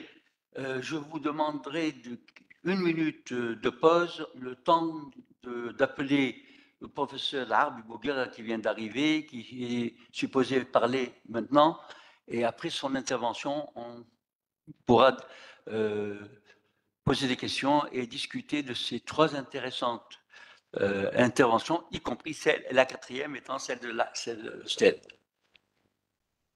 Oui. C'est difficile. Hein? Je ferai 2 séances. Bon. C'était l'arbre. Encore. Si Ibrahim propose qu'on discute les trois, et le temps de. Vous avez une clé USB, quelque chose, c'est l'arbre. Vous avez une clé USB ou la haja? Avez-vous une clé USB? Ah, d'accord. Mais là, donc, on va discuter sur les 3 communications, et puis on s'arrête quelques minutes le temps que l'arbre s'installe. Merci beaucoup. Hein. Donc, je donne la parole à la salle, s'il y a des questions. Oui, bonjour à toutes et à tous, et merci beaucoup aux 3 intervenants. Ma question s'adresse à Pierre. Alors, je suis désolé, Pierre, je suis arrivé en retard, je n'ai pas entendu tout ce que tu as présenté, du coup, peut-être que ce sera redondant. En fait, j'ai été très intéressé par ce que tu présentais sur l'érudition de l'abbé Bourgade, et j'aurais voulu savoir si vous aviez des... Enfin, comme je n'ai pas tout entendu, mais voilà, quelle piste vous avez pour comprendre le rôle que Hariri joue concrètement dans cette érudition? Est-ce que c'est vraiment celle de l'abbé Bourgade ou est-ce que c'est uniquement celle de Hariri? Si Bourgade s'approprie vraiment ces savoirs, comment est-ce que ça se passe? Et puis j'ai été frappé de voir dans les références que tu donnais de savants musulmans qu'il mobilise dans les soirées de Carthage, c'est que des livres qui sont dans la liste de bouquins de la Zaytouna, enfin dans la liste du Tahwis el-Koutoub de Ahmed Bey en 1840. Et j'étais intrigué par ce que tu disais sur Taftazani, qui, à mon avis, est beaucoup plus lu que ne le prétend Hariri. En tout cas, il y a beaucoup d'exemplaires de Taftazani dans la liste des livres donnés par Ahmed Bey, et qui sont des livres qui étaient déjà en Tunisie avant que Ahmed Bey les donne à la Zaytouna. Et surtout, il y a beaucoup de commentaires de Taftazani. C'est une référence fondamentale du kalam à cette époque-là. Et d'ailleurs, c'est intéressant parce que ce que tu montrais, tout ça, c'est vraiment c'est toutes les références qui sont centrales au XVIIe, XVIIIe, XIXe, avant le grand chambardement des savoirs que le réformisme a mis en place. Voilà, c'est à peu près tout. D'autres questions? Ah, pardon. Ah, si. Et j'étais du coup aussi très intéressé, Alain, je te remercie. Tu as projeté ce manuscrit qui est à la BNF, qui contient la liste des livres. Je te remercie parce que je ne savais pas qu'il était là. En fait, j'avais vu Bernard Roy mentionne le fait qu'une copie des ouvrages de la Zaytouna avait été faite par le consulat de Tunis, mais je ne savais pas que c'était présent à la BNF, je me demandais. Et du coup, c'est intéressant parce qu'en fait, cette liste de livres de la Zaytouna, en réalité, elle est, enfin, à mesure que je travaille dessus, j'en découvre énormément de copies. Donc, elle a été beaucoup, beaucoup copiée entre les années 40 et son impression dans les années 70. Ce que je peux juste ajouter, c'est que c'est quelque chose. Oui, pardon. Oui. Oui. Si, d'abord, je remercie les trois intervenants pour la pertinence de ces interventions. D'abord, Pierre, l'ascendance persane est-ce qu'on peut accepter ça de Souleymane Lahaj? Parce que c'est cité uniquement par Gustave Vapeau, uniquement. Cette biographie de Souleymane Laharari, elle a été recueillie par l'auteur du vivant de Souleymane Laharari, de sa bouche, c'est-à-dire. Et en ce moment-là, il ne voulait pas de cette affiliation turque. Donc, personne, mais c'est référence à cette ascendance persane. Donc, moi, je doute fort qu'il soit d'origine persane. Bien sûr, j'ai parlé avec Mahdi hier sur le Shurfa, Sharif, Hassani, etc. Puis on a trouvé quelques explications. La deuxième remarque, c'est le manuscrit de la Bulak 1440, page 70. Vous avez révélé que Ra'i al-Jumhur a été rayé et remplacé par Ra'i al-Am. Même en France, ça n'existait pas, Ra'i al-Am. L'utilisation même, l'usage de l'opinion publique, même en France, au 19e siècle, ça n'existait pas. À ma connaissance, peut-être je me trompe. Donc, c'est ajouté au XXe siècle et c'est un vandalisme, j'appelle ça, c'est du vandalisme pour le manuscrit. C'est ajouté, il faut, donc je me pose ces questions parce qu'il faut revoir, c'est-à-dire comment ça a été ajouté, parce que impossible que ce soit le jargon de Souleymane Laharari ou n'importe quel savant début du XXe siècle. Alain, juste une petite question. Est-ce que Léon Roche, qui a laissé, moi j'ai consulté donc les deux tomes, est-ce qu'il a laissé quelque chose que ces souvenirs-là, son autobiographie, les deux tomes, est-ce qu'il a laissé quelque autre chose sur sa carrière tunisienne? Parce que moi, j'ai rien trouvé, c'est juste... et merci.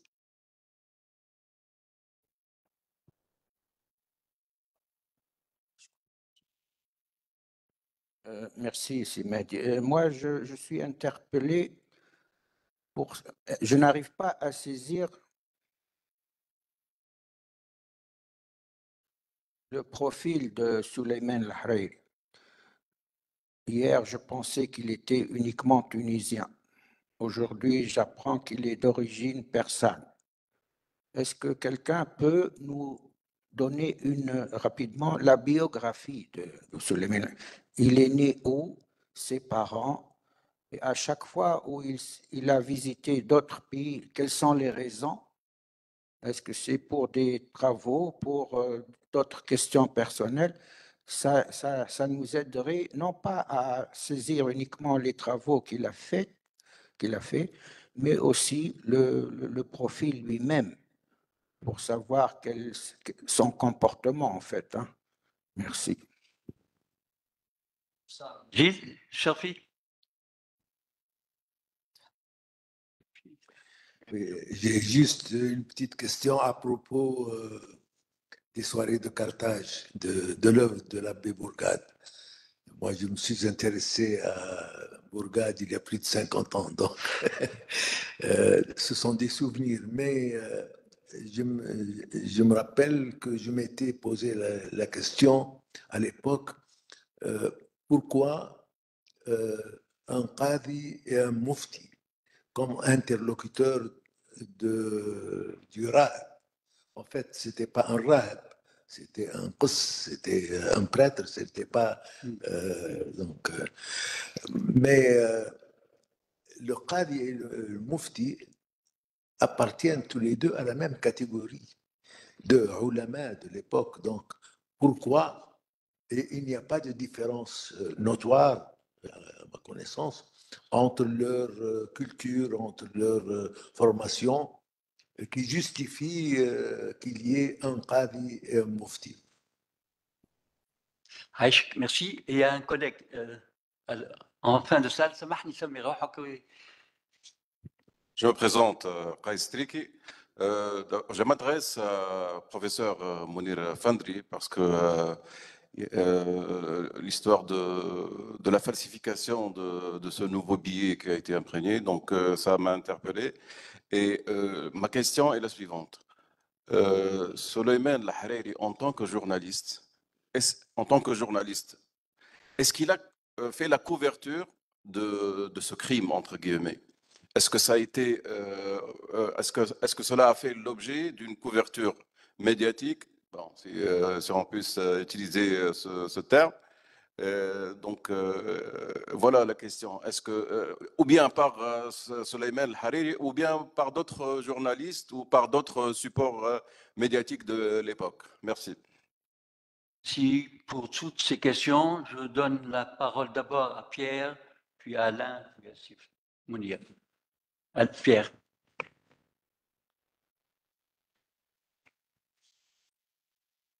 Alors, il y a beaucoup de questions. Sur l'ascendance persane, je te laisserai répondre, Mehdi. Sur la question de l'ascendance persane, je comprends que vous ayez envie de mieux saisir le profil de Souleymane El-Hariri. Nous aussi, nous avons envie de mieux le saisir, mais il est un peu insaisissable. Bon, mais je te laisserai répondre, d'accord? Juste pour signaler que Vapro ne reprend que la notice publiée, la notice signée LR, c'est-à-dire Léon Roche, qui est antérieure. Vapro n'a rien d'original. Alors, j'ai été évidemment passionné par l'exposé de Monsieur Mounir Fandri, absolument passionné, d'abord parce que j'aime beaucoup la culture allemande aussi, en plus de la culture arabe. Et vraiment, c'est une découverte formidable que vous avez faite. Bravo, bravo, c'est extraordinaire. Alors, donc, bien sûr, Bibin, vous avez raison, c'est Weber. Weber. Le Bibin qui me paraissait bizarre, en fait, c'est clair, maintenant, c'est Weber, c'est un nom allemand. Abidallah ou Abdallah, eh bien, je ne sais pas où est conservée la copie que vous avez vue, mais dans celle que nous avons vue, il y a bien Abdallah. En fait, le Alif, il n'est pas là. Il y a un blanc, comme s'il n'a pas été imprimé. Je vous le montrerai en gros. Donc, il y a eu quelque chose... Oui. Et nous, on a la copie. Oui, mais elle était là. Il y a deux copies. Alors, moi, je parle de la copie de la Bulac. Il y a aussi une copie à la BNF. Il y a aussi une copie à Strasbourg. Il faudra les regarder toutes. Abdallah ou Abidallah, c'est pas la même chose. Hein? Oui, oui, mais dans celui qu'on a vu, moi, j'avais bien lu Abdallah. Je vous l'ai montré. Mais et on voit bien que, d'ailleurs, ce sont des caractères mobiles. Parce qu'en fait, il y a un blanc. Le Aïn et le bas ne sont pas bien raccrochés, et on voit bien qu'il s'est passé quelque chose que je ne comprends pas bien, mais il s'est passé quelque chose. Je crois qu'il s'agit, enfin, l'illustration que j'ai montrée, je crois que... Oui, c'est vrai.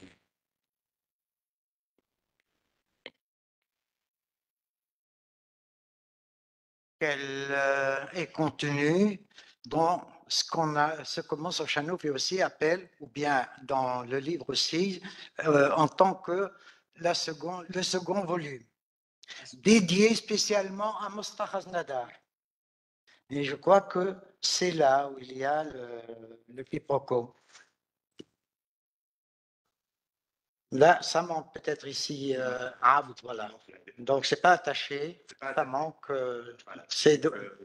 voilà, Youssef Beber, voilà, Abd Allah.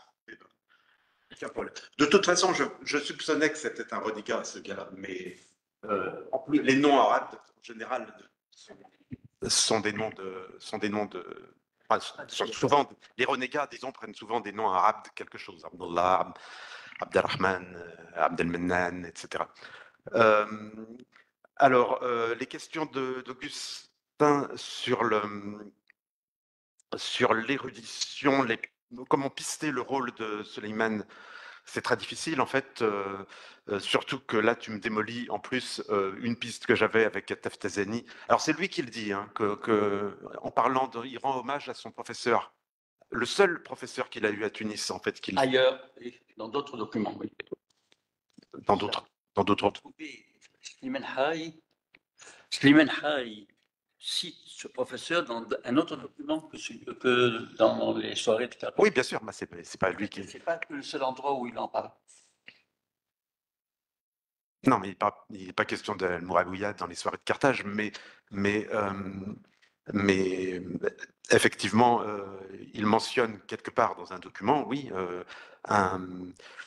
un de ses professeurs en disant il était le seul à l'époque à s'intéresser à Taftazani. Voilà.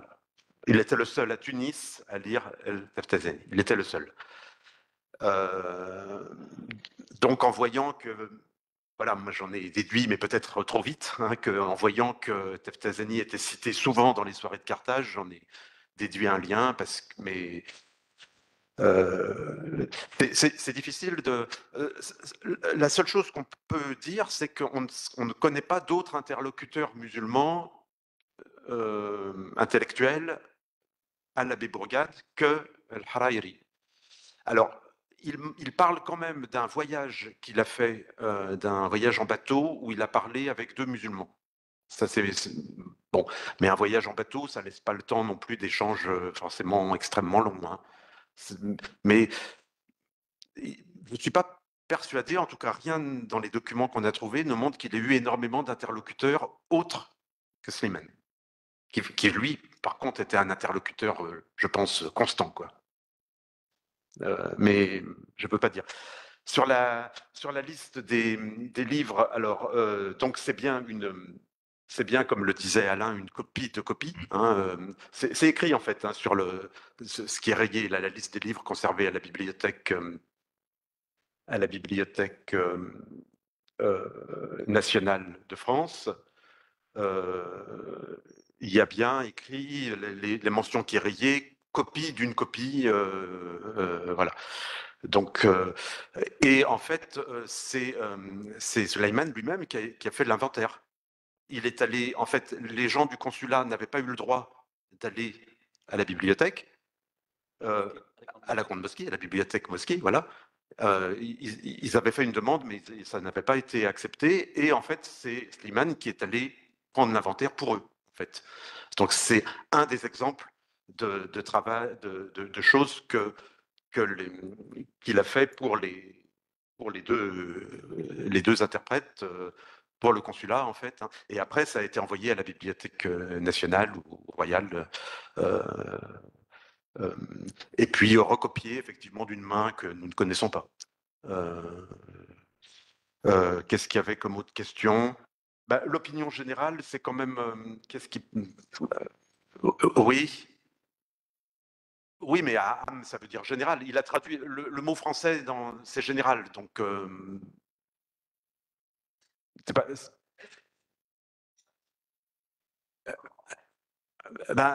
En fait, il traduit un texte français, et dans le texte français, il y a écrit l'opinion générale. Le texte, d'après vous, hein, d'après le manuscrit,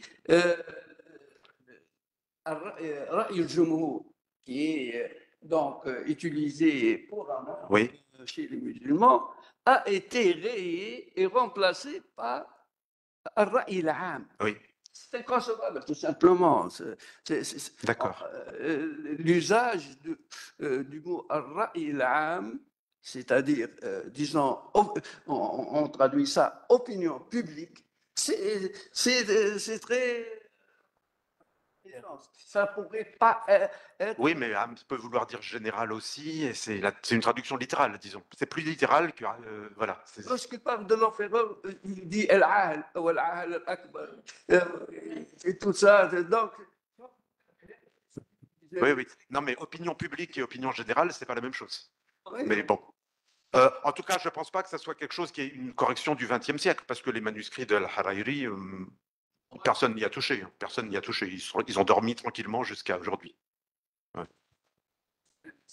Ouais. Ça suffit. Voilà, bah, je crois que c'était tout.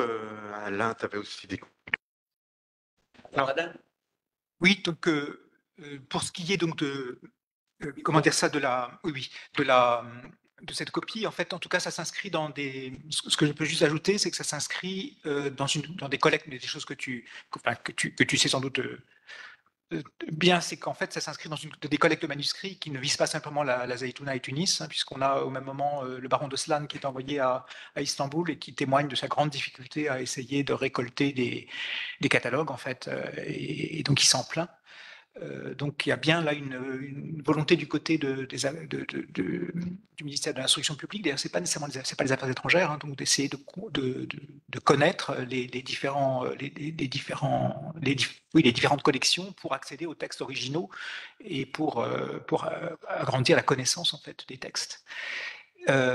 Et concernant Léon Roche, donc Léon Roche, d'une part Léon Roche est quand même une source très peu fiable. Marcel Emery avait beaucoup insisté sur le caractère un peu, comment dire ça, fantaisiste des écrits de Léon Roche qui se met beaucoup en valeur. Donc là, par exemple, sur l'origine persane, si ça vient de Léon Roche, on peut se dire que peut-être qu'il brode un peu. Et on n'a pas du tout, à ma connaissance, donc de manuscrits du journal. Alors peut-être qu'il faudrait aller regarder du côté du château des Tourettes où il est mort, si dans les caves, il y a encore, ou dans les greniers, il y a encore des manuscrits. Mais non, pour l'instant, on ne connaît rien. Oui, avec plaisir. Si je me permets d'abord une petite remarque concernant le questionnement de Saad Majid. Je crois que Bourgade, enfin pour lui, c'était important de faire la différence entre le juriste et le théologien. Et une autre éventualité, peut-être qu'il a eu des entretiens avec de tels personnages. Et dans ce cas, peut-être Harari avait fait l'interprète. Donc, ça peut ressortir enfin de ses correspondances ou des rapports qu'il a eus à l'époque où il a précédé un peu enfin l'apparition de la version française des soirées de Carthage. Je ferme la parenthèse. Je m'adresse au monsieur qui a soulevé la question si Hariri s'était amusé à faire le journaliste à l'époque à Tunis. C'était bien sûr exclu. Il était à l'époque de cette affaire encore à Tunis un petit agent au consulat français et ses fonctions se limitaient à ça, sauf que maintenant Bourgade va intervenir pour lui donner une nouvelle valeur de traducteur, etc. Mais journaliste, il sera en France.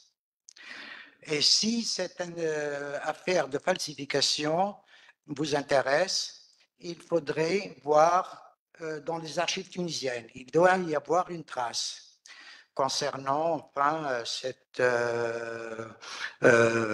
une sorte de ministère des Finances de l'époque, de la banque confiée à Mahmoud Ben Ayed, etc. Il doit y avoir des traces pour voir un peu plus clair là-dessus. Sinon, ou bien en plus, les consulats. Divers consulats divers consulats à cette époque étaient concernés aussi directement par cette affaire. Celle d'Autriche, bien qu'un consulat vraiment autrichien, n'a vu le jour qu'en janvier 1856. C'est là où l'on a signé de nouveau, après le XVIIIe siècle, un consulat autrichien. Mais avant, il y avait une sorte de chargé d'affaires. Et peut-être là, il y a, puisqu'il dit que deux de ses collaborateurs de Joseph Weber, il n'y avait pas de consulat d'Allemagne à l'époque, ont été impliqués. Et le consulat de France peut-être, puisque ça concernait aussi un peu, enfin, les Français. Et il se peut que dans cette correspondance à Paris, au ministère des Affaires étrangères à Paris, on a fait mention de cette affaire. Voilà ce que je peux dire. Shukran, merci, c'est Mounir. Juste, je ne vais pas parler trop longtemps, je vais parler 2 secondes. Tout ce qui concerne ce que nous avons appris concernant la vie de Slimane Hari, nous l'avons rédigé et il est en plein dans ce livre qui est vendu à la Bibliothèque nationale, qui a été produit à la Bibliothèque nationale.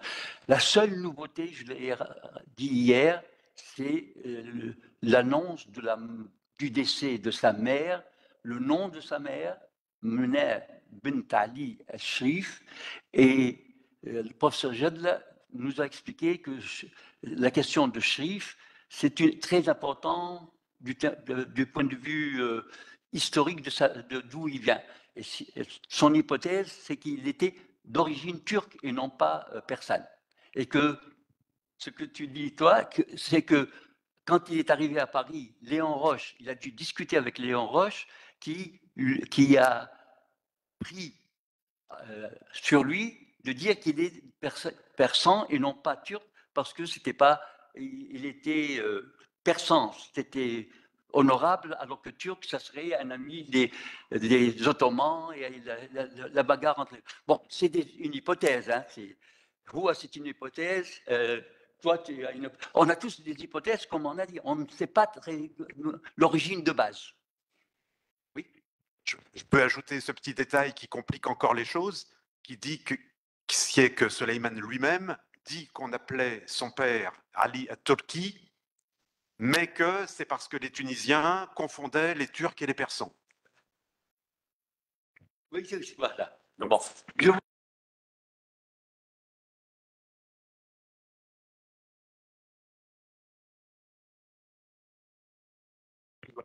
Ok, d'accord. Bien. Ok, merci.